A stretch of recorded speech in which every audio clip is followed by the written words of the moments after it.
Well, in December 1873, one of the most impactful, influential Christian songs of the last 2 centuries was penned by the grief-stricken hand of Horatio Gates Spafford. Horatio was a prominent lawyer and landowner in the Chicago area.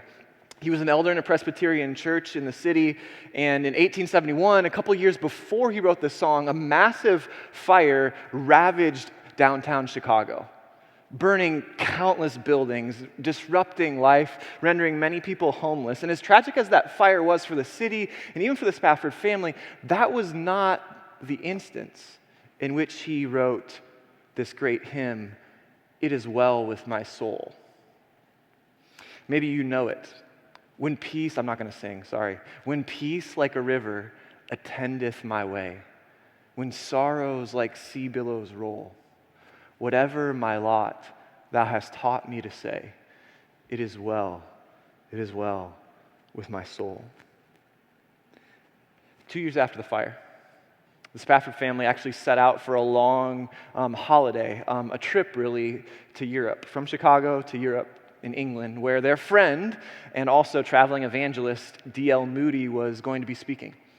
And so they prepared for this grand voyage all the way across the Atlantic, and because of some last-minute business matters, Horatio had to stay behind in Chicago and sent his family ahead of time. He was heavily involved in the reconstruction of the city after the fire, and when he sent his family ahead, traveling across the Atlantic by steamship, he didn't know he was sending his daughters off to see them for the last time.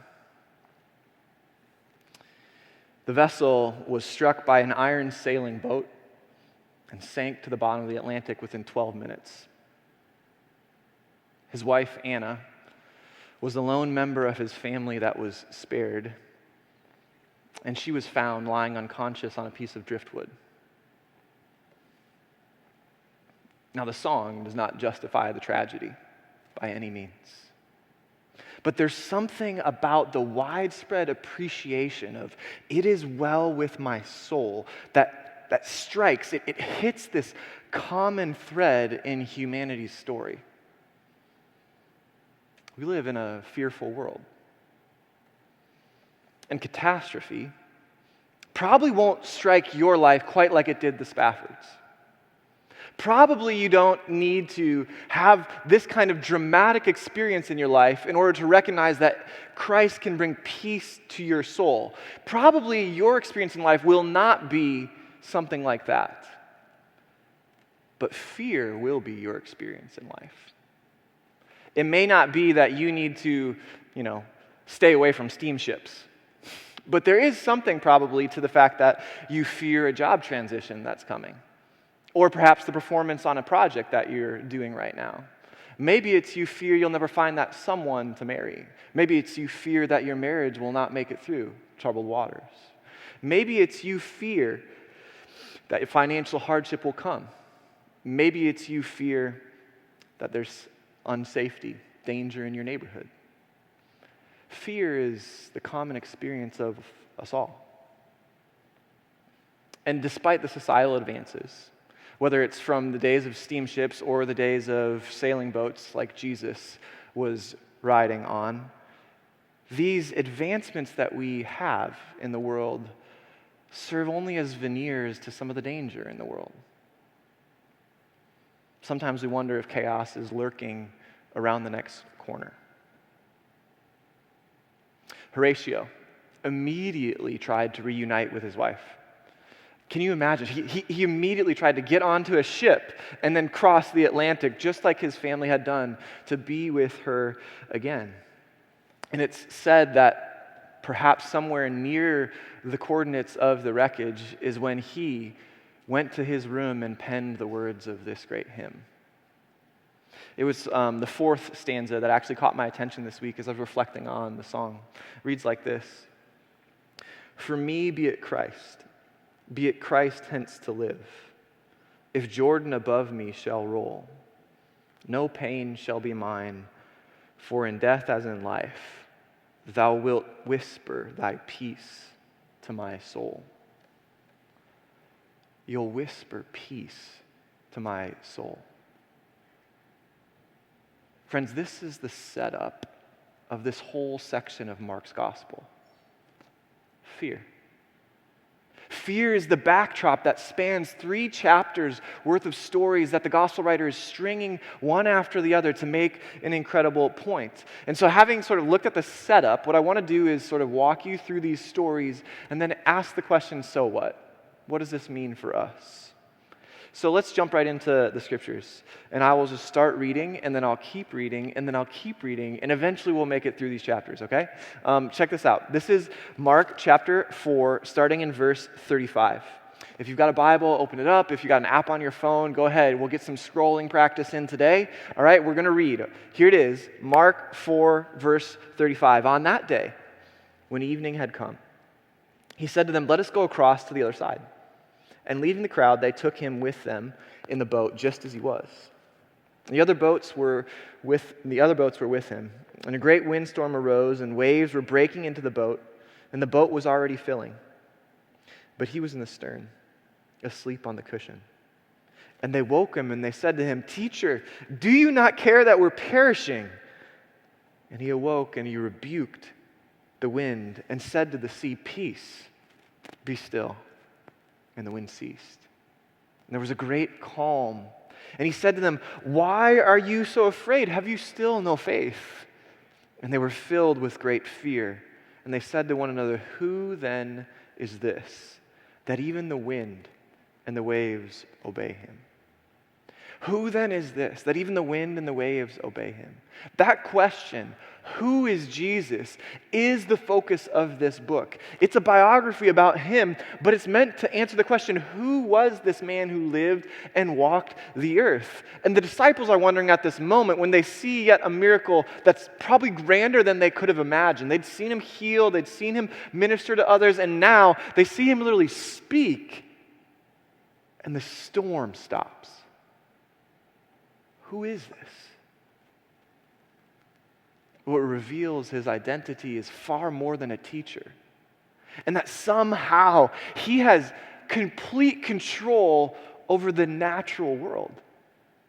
He can say to wind, he can say to waters, and they do things. The sphere here in this first story is, of course, natural world, the natural order. It is the very earth, the sea, the land, the sky, everything that we live within. And all throughout history, some of these forces have been, of course, paused for incredible measure on the part of humanity. Even some fear when we hear the roaring of waves, or we lean over a spot on a mountain hike. The result, of course, of this first story is clear. They're amazed. They're wondering, who is this? It even says that they're afraid. Their fear has shifted. Afraid of the wind and waves, and now they're afraid in a different way of him. Reverent. Let's keep reading. What we see here is another story of a completely different kind. Picking up in verse 5, they came to the other side of the sea, into the country of the Gerasenes. And when Jesus had stepped foot out of the boat, immediately there met him one out of the tombs, a man with an unclean spirit. And he lived among the tombs, and no one could bind him anymore, not even with a chain. For he had often been bound by shackles and chains, but he wrenched the chains apart, and he broke the shackles in pieces, and no one had strength to subdue him. Night and day among the tombs on the mountains, he was always crying out and cutting himself with stones. And then he saw Jesus from afar, and he ran down and fell before him, and crying out with a loud voice, he said, "What have you to do with me, Jesus, Son of the Most High God? I adjure you by God, do not torment me." He's afraid. And Jesus asked him, saying, "Come out of the man, you unclean spirit." And Jesus asked him, "What is your name?" He replied, "My name is Legion, for we are many." For we are many. And he begged him earnestly to not send him out of the country. And now a great herd of pigs was feeding there on the hillside, and they begged him, saying, "Send us to the pigs, let us enter them." And so he gave them permission. And the unclean spirits came out and entered the pigs and the herd, numbering about 2,000, and rushed down a steep bank into the sea and drowned in the sea. And then the herdsmen fled and told it in the city and in the country. And the people came to see what had happened. And they came to Jesus and saw the demon-possessed man, the one who had been with had the legion, sitting there, clothed and in his right mind. And they were afraid. And those who had seen it described it to them, what had happened to the demon-possessed man and to the pigs. And they began to beg Jesus to depart from their region. As he was getting into the boat, the man who had been possessed with the demons begged Jesus as well, that he might be with him. And yet he did not permit him, but he said to him, Go home to your friends and tell them how much the Lord has done for you and how he's had mercy on you. And he went away and began to proclaim in the Decapolis how much Jesus had done for him, and everyone marveled. Very different story, isn't it? But do you see some of the parallels already beginning to emerge? Look at the fear that this man with a legion of spirits influencing him has before Jesus. He runs to Jesus, trembles before him, and says, Don't torment. Jesus clearly has the authority in the situation, able enough to just sort of send with permission. I love that word. Then you have permission to go somewhere. Jesus commanding clearly the sphere of the spiritual.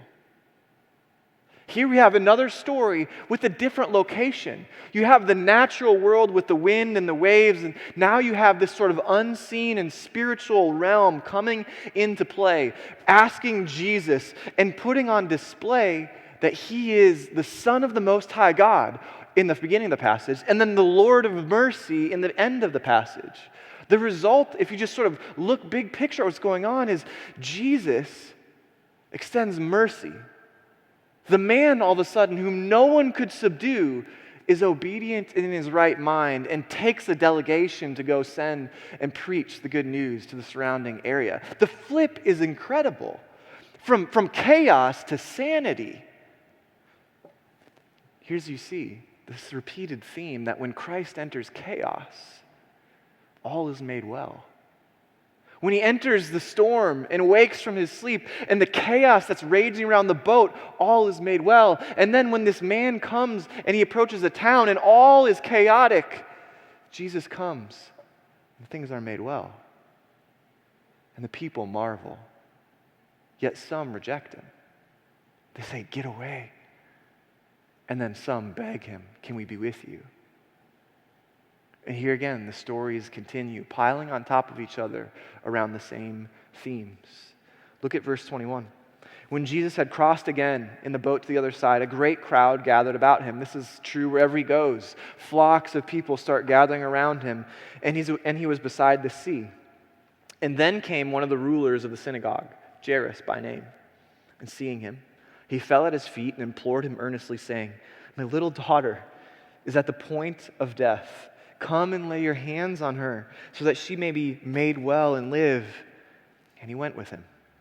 And a great crowd followed him and thronged about him. And there was the woman who had a discharge of blood for 12 years, who had suffered much under many physicians, and had spent all she had and was no better, but rather grew worse. And she had heard the reports about Jesus and came up from behind him in the crowd just to touch his garment. For she said, If I even touch his garments, I will be made well. And immediately, the flow of blood dried up. And she felt in her body that she was healed of her disease. And Jesus, perceiving in himself that power had gone out from him, immediately turned about in the crowd and said, Who touched me? Who touched me? My garments. And his disciples said, You see the crowd pressing around you?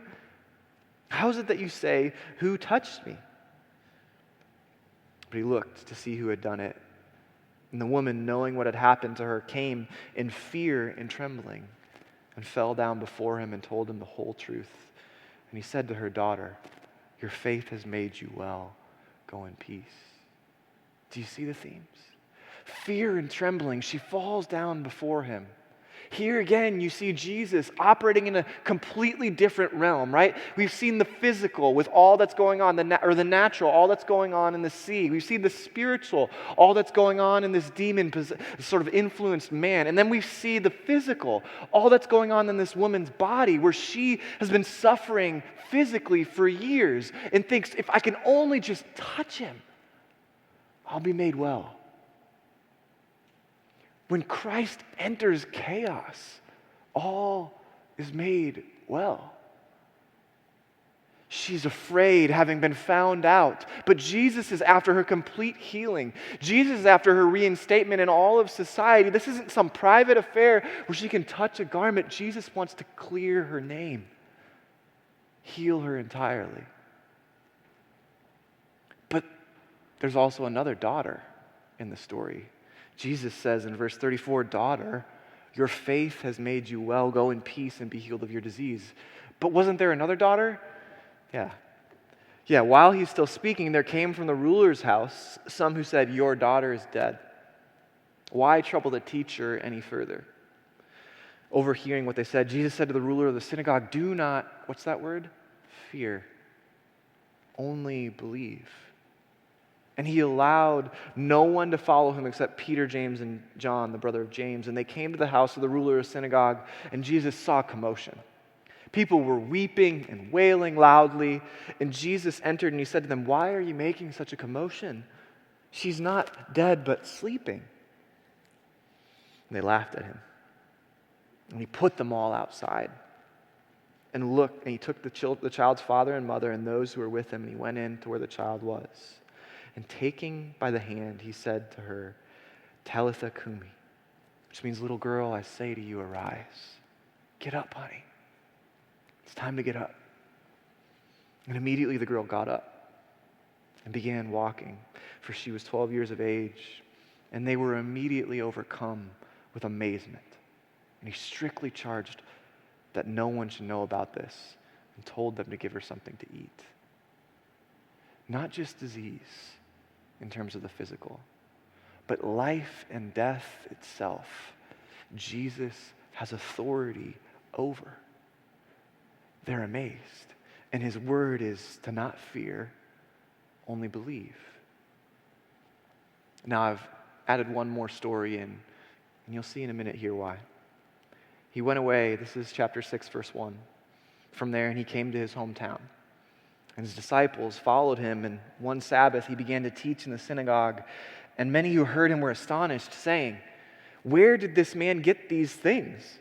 What is the wisdom given to him? And how are such mighty works done by his hands? Is this not the carpenter, son of Mary and Joseph, brother of James and Joas and Judas and Simon? Are these not his sisters here with us?" And they took offense at him. And Jesus said to them, "A prophet is not without honor except in his hometown and among his relatives and in his own household." And he could do no mighty work there except that he laid his hands on a few sick people and healed them. And he marveled because of their unbelief. Do you see it? Who then is this? Even the wind and waves obey him. Who then is this? The carpenter's son? Who then is this? Jesus of Nazareth. How will you answer? Mark's agenda is to pack and to pile story after story so that it might become clear what exactly is the identity of Jesus. Who is this man that has changed history over the last several thousand years? Who is this man that some people orient their entire lives around? Why would they do that? Who is this? And the answer is abundantly clear. He's the Christ, which of course in the scriptures means the anointed one, which of course in the scriptures means the king. The anointed one was the ruler, the king, the one with all authority. Jesus is the one in each of these spheres, whether it's the natural, wind and waves, whether it's the spiritual with this demonized man, whether it's the physical with healing disease or with death, whether it's any sphere of life. Jesus has all authority. Except, of course, in the social sphere, where his own relatives reject him. Do you see the fearfulness of their world? Do you see the spiritual dangers that were surrounding them? Do you see the physical challenges, life at sea and on land? Do you see the health challenges present there? Who is this that speaks to our fears? Jesus comes with the gospel for the fearful, the good news for those who wrestle with fear. You see, the feeling of chaos in these stories comes, of course, when we feel, just like people here felt, a lack of control. Life gets chaotic. But what if, in the midst of the chaos, there is one in the boat who has all of control? The feeling of panic comes when we begin to get into those spots in life where we feel powerless to do anything. But what if the one with all power is near you and leading you? That feeling of despair comes when life comes with sudden changes and all of our hope is lost. But what if the one with all healing is available to you? The King of Kings is the one who has come into your chaos and into mine. And he alone can make all things well. That does not mean, of course, that all things become perfect here and now. For the Spafford family, there was incredible loss. But things had been made well, because when Christ enters chaos, all is made well. And you can see, even here in these stories, how the gospel writer is hinting down the road. The last one especially, right? There is one story in this collection where things aren't well. And it's at home. It's with the very people of Israel, the very people who were his own. Things don't get well there. And it leaves this little hint that there is, in fact, still a brooding kind of chaos coming for Jesus as he enters into the social sphere of his day. A kind of chaos that will one day so capsize him as he goes to the cross. A sphere that is darker, that is deeper, that is more tragic is coming. And it's the one where the identity of Jesus is most clearly revealed. Because on the cross, as he takes on the chaos of our sin, he goes into the grave and makes all things well. Just as he's able to say to the girl, it's time to get up, so in 3 days he gets up as well. In the darkest moment, in the darkest hour, solving the problems of sin, of Satan and death in one moment. I love It Is Well with my soul. It's such a beautiful hymn. And I love it for the way it marries both circumstantial deliverance, peace, and then, of course, vertical, spiritual peace. This is what he says: Christ has regarded my helpless estate, and he shed his own blood for my soul. The comfort of his soul in the midst of chaos is that Jesus is who he said he is, that he is the King of Kings. And not is he a king who stands aloof to our chaos. He's a king who has entered into our chaos in order to make things well. You know, there's a bumper sticker, sweatshirt, coffee cup saying that we just must have fear over faith over fear, rather. I think that's actually too simplistic. If we say, hey, let's just go faith over fear and rule out fear, the problem is that rules out real life for you and me, which is often incredibly fearful. And the real Jesus actually comes to engage with that real stuff of life. And so what I'm suggesting here from these collection of stories in Mark's gospel is that we need not faith over fear to the ignoring of any kind of fear or anxiety. But what we need is a faith-informed fear, or a fear-informed faith.